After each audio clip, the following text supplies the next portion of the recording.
কোনো ঘোষণা করছি না। আজ আমি শুরু করছি একটা হাঁটার গল্প দিয়ে। আজকের কবিতার নাম শুভদ্বীপ 30। যারা একদিন একই পথে পা ফেলেছিল, হাতের উষ্ণতায় ভেবেছিল দূরত্ব শেষ হবে, তারা আজ দূরে। সময় নিজেই হেঁটে গেছে মাঝখান দিয়ে। যা একসময় ভার ছিল, আজ আর তার নাম নেই। উত্তাপ নেই, শুধু ফাঁকা হাওয়ার মতো একটা থেমে যাওয়া। কবে রাস্তাগুলো বদলালো কেউ খেয়াল করেনি।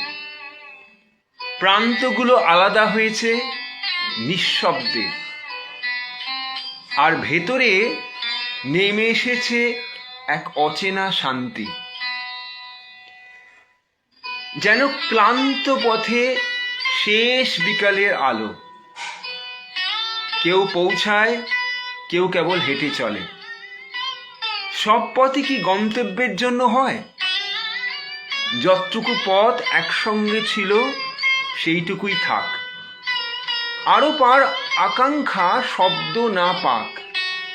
কিছু না পাওয়া ধীরে ধীরে ধার হারায়। স্মৃতিগুলো আর কাটে না, শুধু আসে যায় জোয়ারের মতো। যাক তারা, যাদের সঙ্গে একদিন পথ মিলেছিল। হাঁটুক তারা নিজেদের ছায়া মেপে, নিজের দিগন্তে। বুকের ভেতর এখন আর টান নেই। যা হয়নি তা নিঃশব্দে জায়গা করে নিয়েছে। এই না হওয়ার মধ্যে নতুন আলো, নতুন আকাশ। তাই ডাক নয়, শুধু নীরব সম্মতি। যারা একদিন এক প্রান্ত কল্পনা করেছিল, তারা এখন নিজে নিজে পৃথিবীতে। পিছু টান নয়, শুধু ছেড়ে দেওয়া।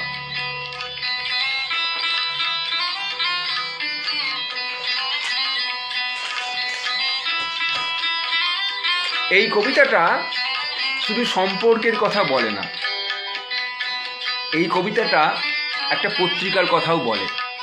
শুভদ্বীপ 30 বছর ধরে শুভদ্বীপ হেঁটেছে, কখনো একা, কখনো অনেকের সঙ্গে। সবাই এক প্রান্তে পৌঁছায়নি, কিছু পথ থামেনি। এই হাঁটাই শুভদ্বীপের পরিচয়। আজ থেকে বাংলা সাহিত্য উৎসব এবং লিটল ম্যাগাজিন মেলা শুরু। এই মেলা শুধু বই কেনার জায়গা নয়, এটা সেই মানুষের মিলনস্থান যারা এখনো হাঁটাতে বিশ্বাস করে। আমরা শুভদ্বীপ পত্রিকা আপনাদের আমন্ত্রণ জানাই আমাদের স্টলে আসার জন্য। দেখুন, কথা বলুন, হাঁটার গল্প ভাগ করে নিন। যদি মনে হয় এই হাঁটার সঙ্গে আপনার পথও একটু মেলে, তাহলে শুভদ্বীপের বার্ষিক সাবস্ক্রিপশন বা লাইফ টাইম সাবস্ক্রিপশন নিতে পারেন। এটা শুধু একটা পত্রিকা নয়, এটা একটা দীর্ঘ পথ চলার সহযাত্রী হওয়া। নিচে লিংক দেওয়া আছে। আর যারা মনে করেন সাহিত্য শুধু লেখা নয়, সাহিত্যকে টিকে রাখারও একটা দায়িত্ব আছে, তাদের জন্য শুভদ্বীপের আছে স্পন্সরশিপ ও অ্যাডভার্টাইজমেন্টের সুযোগ। এখানে বিজ্ঞাপন শুধু শব্দ নয়, বিজ্ঞাপন সংলাপও। তাই বলছি, পিছু টান নয়, চলুন একটু হাঁটি বাংলা সাহিত্য উৎসব ও লিটল ম্যাগাজিন মেলায় শুভদ্বীপের সঙ্গে। ধন্যবাদ।